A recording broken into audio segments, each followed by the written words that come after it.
الحمد لله وحده والصلاة والسلام على من لا نبي بعده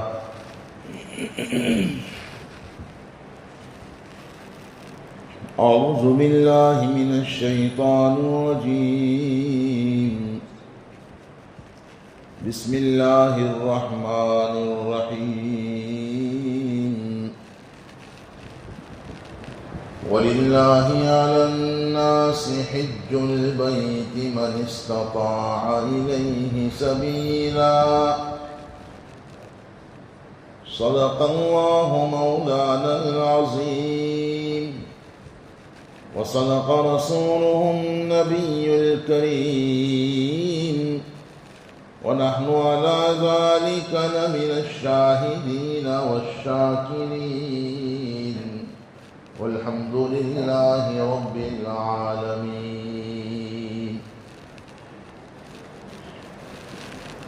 اللہ رب العزت والجلال نے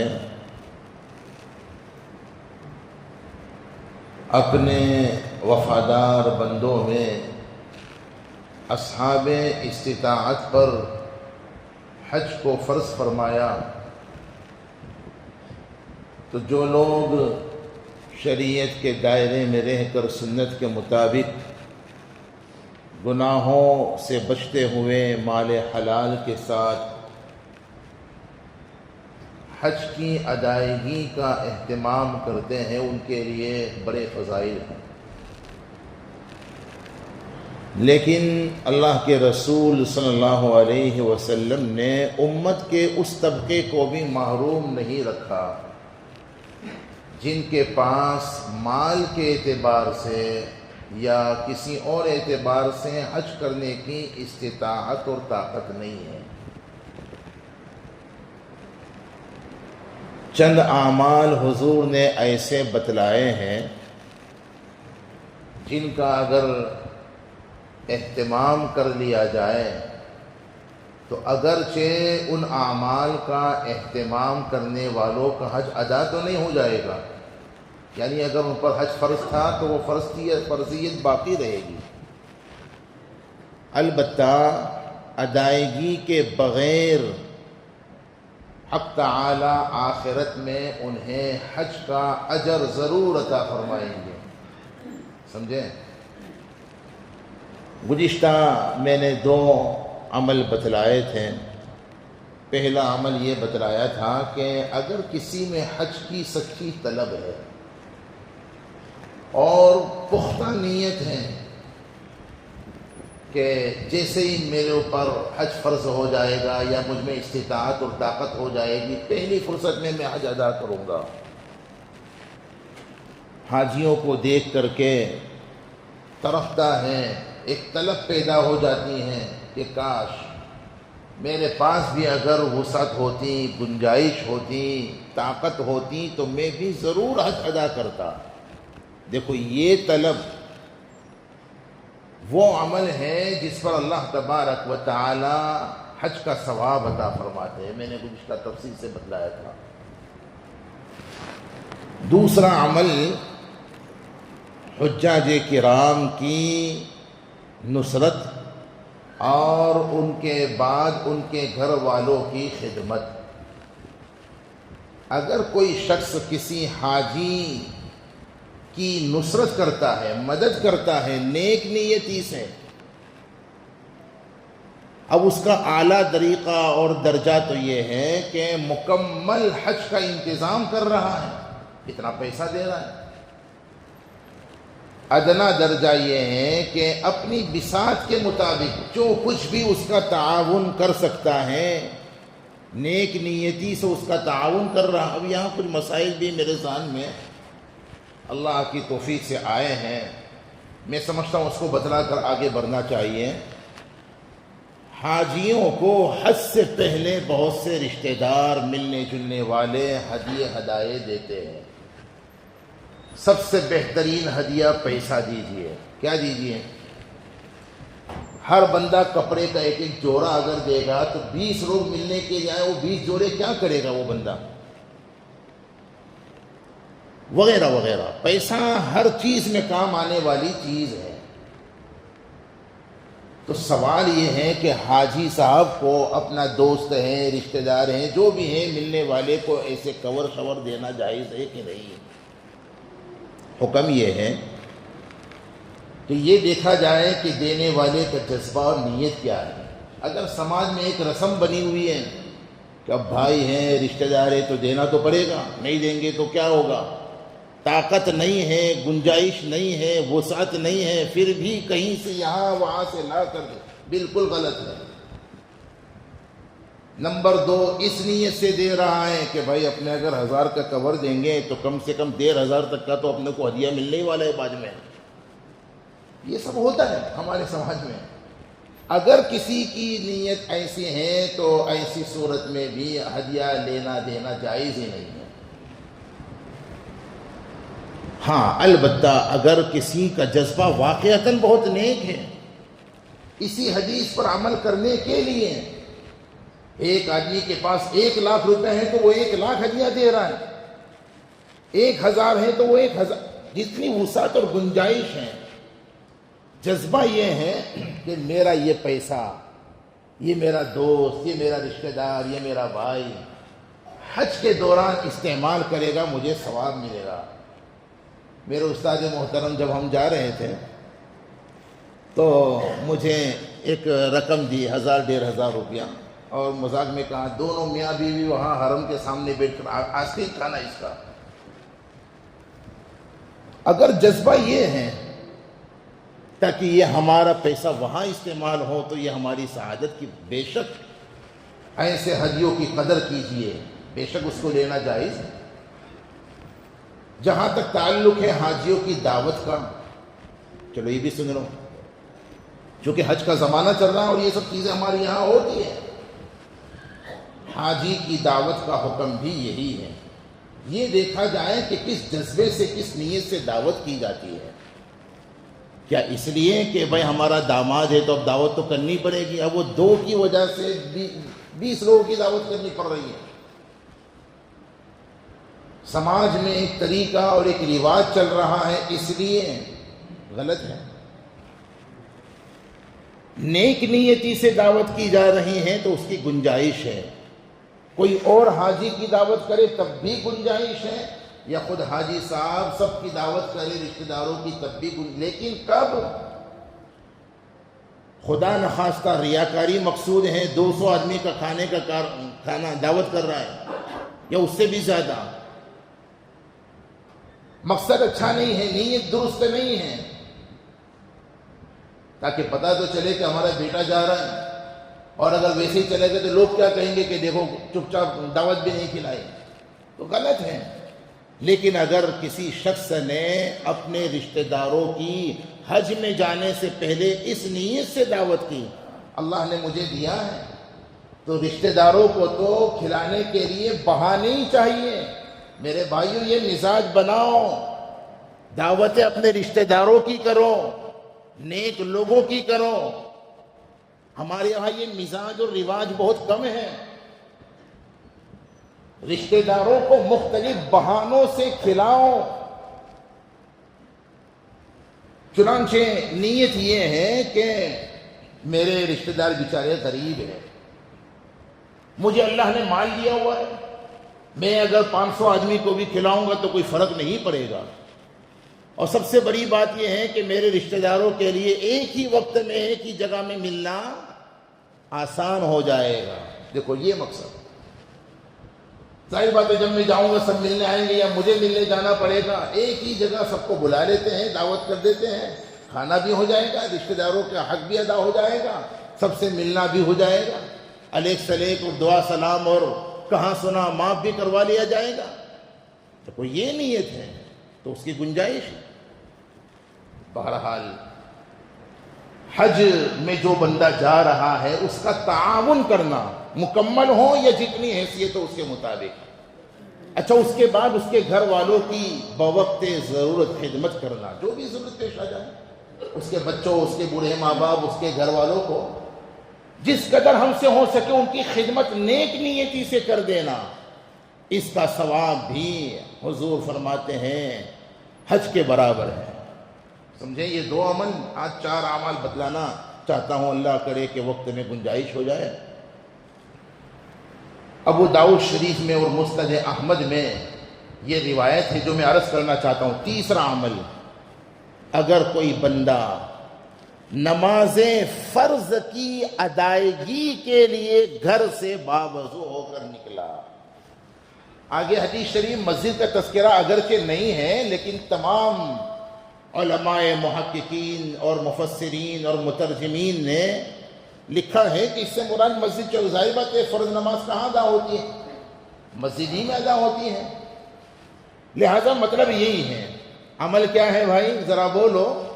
فرض نماز، وہ فجر کی ہو، وہ ظہر کی ہو، عصر کی ہو، مغرب ہو، عشاء ہو، فرض نماز کی ادائیگی کے لیے اپنے گھر سے، یا اگر کوئی بندہ آفس میں ہے تو آفس سے، دکان میں ہے تو دکان سے، کھیت میں ہے تو کھیت سے، فرض نماز کی ادائیگی کے لیے جب وہ آیا تو کیسے آیا؟ باوضو ہو کر۔ یہ مزاج بناؤ بھائیوں۔ میں نے گلف کنٹریز میں بعض جگہوں پر یہ دیکھا ہے، وہاں عموماً مساجد میں یہ حمام اور یہ، یعنی ساری مسجدوں کی بات نہیں کرتا، بعض جگہوں پر ہم نے دیکھا یہ وضو خانے وغیرہ ہوتے ہی نہیں۔ بات سمجھے کہ نہیں سمجھے؟ ہمارے یہاں یہ بنائے جاتے ہیں تاکہ اگر کسی کو ضرورت پڑ جائے تو وضو کر لے، لیکن اگر کسی کا گھر قریب ہے، کوئی بندہ اپنے گھر سے وضو کر کے آ سکتا ہے تو کیوں نہیں آتا؟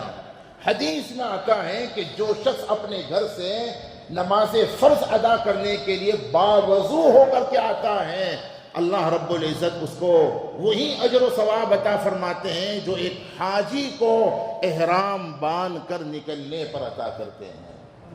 ابو داؤد میں، مسند احمد میں، مشکات میں یہ روایت موجود ہے۔ عمل آسان ہے مشکل ہے؟ بتلاؤ کیا کرنا ہے؟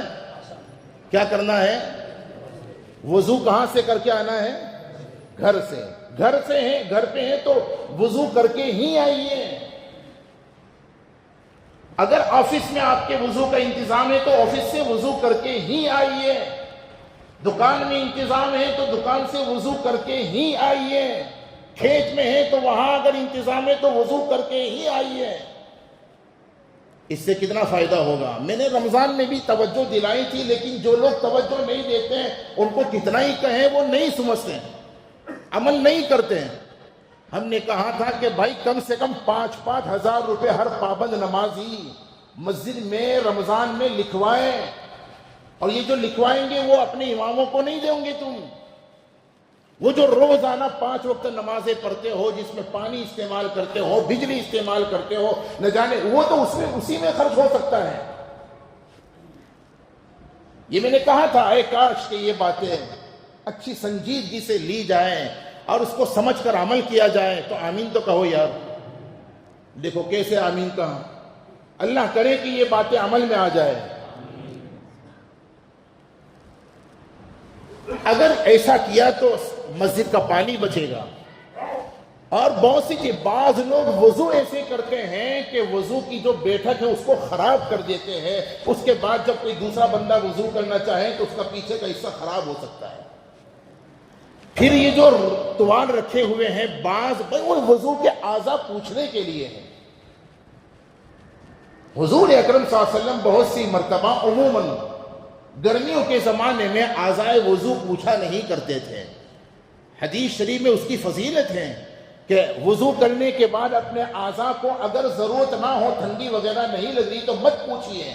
کیوں؟ وضو کے اعضاء سے جب تک قطرات ٹپکتے رہیں گے تمہارے گناہ جھڑتے رہیں گے۔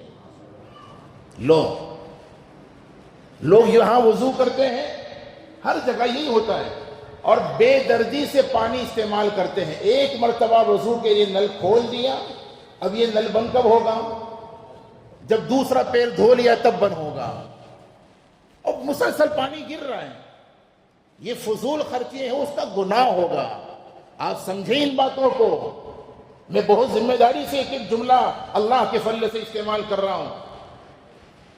دوسری بات یہ ہے کہ پھر وضو کی بیٹھک خراب کرتے بعض لوگ. ایسا نہ کرو, جانے انجانے میں ہم مسجد میں اپنے نمازیوں کو تکلیف پہنچا رہے ہیں. پھر تیسری بات جو میں نے کہی, بعض بہادروں کو ہم نے دیکھا وضو کے اعضاء نہیں پوچھتے, گردنیں, پسینے والی گردنیں پوچھ رہے ہیں. اور وہ وضو کا وہ جو ٹوال ہے اس کو ناک میں ڈال کر, یہ سب دیکھا ہوا ہے, ہر جگہ ہوتا ہے الا ماشاءاللہ. اللہ کے بندو ذرا عقل سے کام لو یار. اللہ نے عقل دی ہے, اس کا استعمال کرو ورنہ خراب ہو جائے گی. کامن سینس کی باتیں ہیں. بہرحال عرض یہ دیکھو, یہ ساری باتوں سے بچنے کا بہترین طریقہ, اگر آپ اپنی دکان, مکان, آفس وغیرہ سے وضو کر کے آ سکتے ہو تو اس نیت سے وضو کر کے آئیے کہ مجھے حج کا ثواب مل جائے. حدیث میں آقا فرماتے ہیں جو اپنے گھر سے نماز فرض ادا کرنے کے لیے باوضو ہو کر مسجد میں آتا ہے, اللہ تبارک و تعالی اس کو ایسا اجر و ثواب عطا فرماتے ہیں جیسے حاجی احرام باندھ کے حج کو نکلتا ہے. حاجیوں کو پوچھو. اچھا, یہاں سے ایک مسئلہ یہ بھی واضح ہوا, حاجیوں کے لیے بہتر یہ ہے کہ حج کا احرام گھر سے باندھ کر نکلے. نہیں چاہے ابھی نہ کریں, فلائٹ میں بیٹھ کر کے جب سارے پروسیجر ختم ہو جاؤ اس کے بعد کیجئے, میقات سے پہلے. لیکن احرام باندھ کے نکلیے, اس حدیث پاک سے اشارہ ملتا ہے. اچھا جی, دوسری بات یہ ہے کہ جو حاجی حج کے لیے جاتے ہیں نا, ان کو کتنا حرج اور خرچ کرنا پڑتا ہے. کتنا حرج اور خرچ کرنا پڑتا ہے. اپلیکیشن جمع کرنی پڑتی ہے, فوٹو دینے پڑتے ہیں, پتہ نہیں یہ فارم وہ فارم, یہ ٹیکا وہ ٹیکا, یہ رپورٹ وہ رپورٹ, اور کتنا سارا پیسہ اور کتنا سارا وقت. پھر اپنے چھوٹے چھوٹے بچوں کو, اپنے بوڑھے ماں باپ کو, اپنے کاروبار کو, نہ جانے کس کس کو چھوڑ کر جا رہا ہے حج ادا کرنے, تب جا کر اس کو حج کا ثواب مل رہا ہے, اور یہاں مفت میں مل رہا ہے. عمل کیا ہے ذرا بولو. بھلے آج 4 باتیں نہیں بیان کر پاؤں گا, ایک ہی بات اچھی طرح سے سمجھی جائے اور اس پر عمل کیا جائے. عمل خالی یہ ہے, فرض نماز کی ادائیگی کے لیے کیسے آنا ہے مسجد میں, باوضو. کریں گے انشاءاللہ. دوسرا عمل حدیث پاک میں آتا ہے, جو شخص مسجد میں اس لیے جاتا ہے تاکہ خیر کی باتیں سیکھے گا اور دوسروں کو سکھائے گا. طبرانی میں یہ روایت موجود ہے, اللہ تبارک و تعالی اس نیت سے مسجد میں آنے والے کو بھی مکمل حج کا اجر عطا فرماتے ہیں. کس نیت سے مسجد میں آنا بولو, خیر کی, بھلائی کی باتوں کو سیکھے گا یا سکھائے گا. اب اس کی بہت ساری شکلیں ہیں. جو بچے مسجد میں آتے ہیں نا, اور جو اساتذہ پڑھانے کے لیے آتے ہیں, میں کہا کرتا ہوں استادوں سے, اپنے آپ کو ملازم مت سمجھو, خادم سمجھو. ملازمت اور خدمت میں فرق ہے, ابھی میں اس میں جاتا نہیں ہوں. اپنے آپ کو ملازم, نوکر مت سمجھو, خادم سمجھو دین کا. اور یہ نیت کر لو کہ میرے پاس جو بچے آئیں گے میں ان کو بھلائی کی باتیں, ظاہر بات ہے قرآن سکھانا, اس سے بڑھ کر کوئی بھلائی سکھانا ہو سکتا ہے. اپنے بچوں کو بھی یہ نیتیں کرواؤں کہ بیٹا, اس لیے نہیں کہ استاد بہت ڈینجر ہے, بہت مارتے نہیں جائیں گے, تو بیٹا اس لیے مدرسے میں جاؤں تاکہ تم بھلائی کی باتیں قرآن سیکھو گے. بچوں کو ابھی سے نیتیں کرواؤ. ایک شکل تو وہ ہو گئی. دوسری شکل, مسجد میں درس قرآن ہو رہا ہے, درس حدیث ہو رہا ہے, کسی عالم حقانی و ربانی کا بیان ہو رہا ہے. بھائیوں, بزرگوں, معتبر علماء کے بیان اگر تمہیں سننے کا موقع ملتا ہے نا, قدر کر لو. یہ چیزیں کام آئے گی. اپنے علماء کے ساتھ اجنبیت کا تعلق نہ رکھو ورنہ آخرت میں بڑا نقصان ہوگا.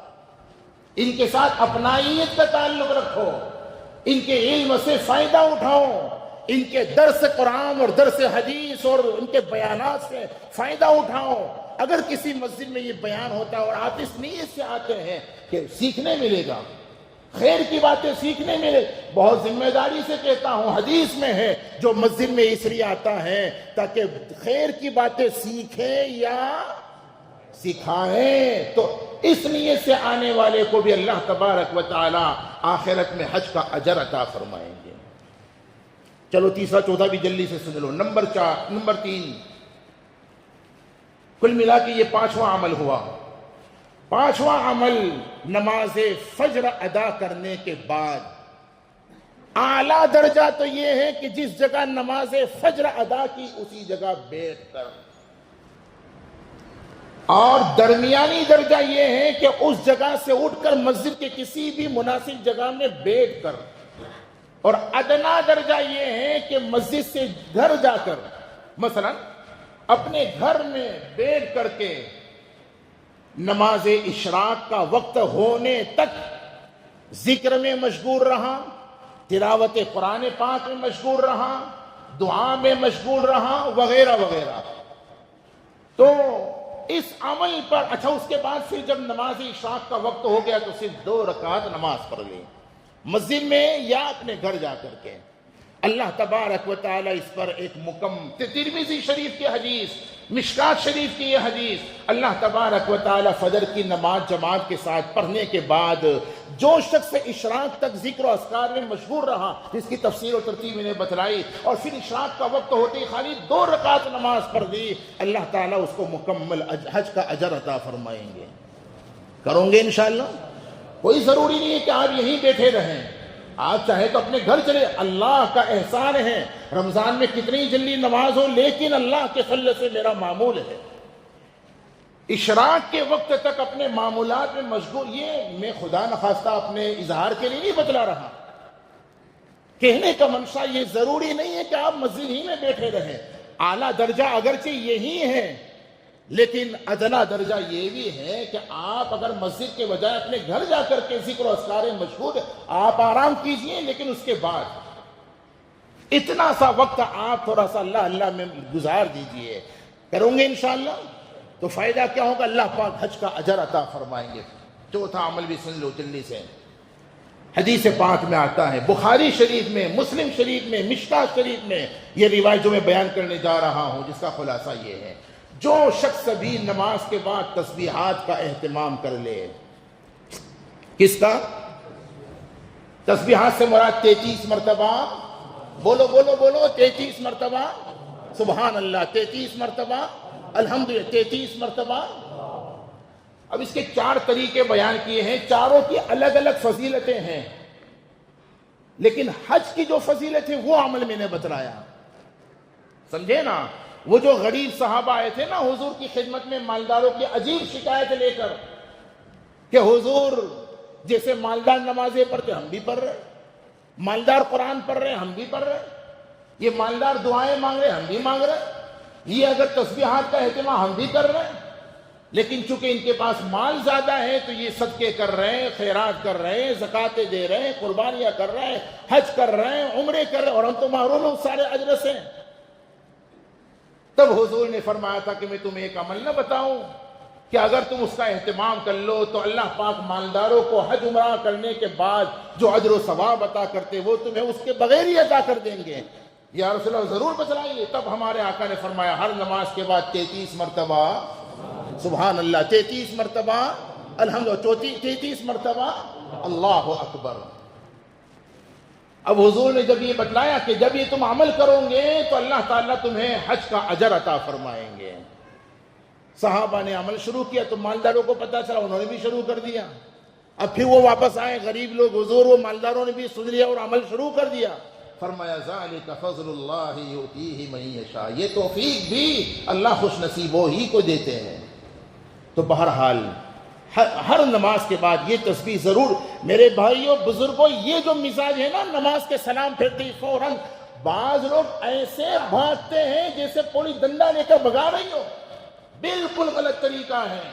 یاد رکھو مومن مسجد میں ایسا ہے جیسے مچھلی پانی میں، اور منافق مسجد میں ایسا ہے جیسا پرندہ پنجرے میں. پرندہ تو چاہتا ہی ہے کہ پنجرے کا دروازہ کھلے اور میں بھاگوں، بعض لوگ چاہتے ہی ہیں کہ سلام کا پنجرہ کھلے اور ہم بھاگیں. غلط طریقہ ہے. نماز کے بعد کم سے کم تسبیح پڑھنے جتنا تو بیٹھیے، اللہ کا ذکر کیجئے. 33 مرتبہ کتنا وقت جائے گا؟ 2-5 منٹ سے زیادہ تو وقت جائے گا نہیں.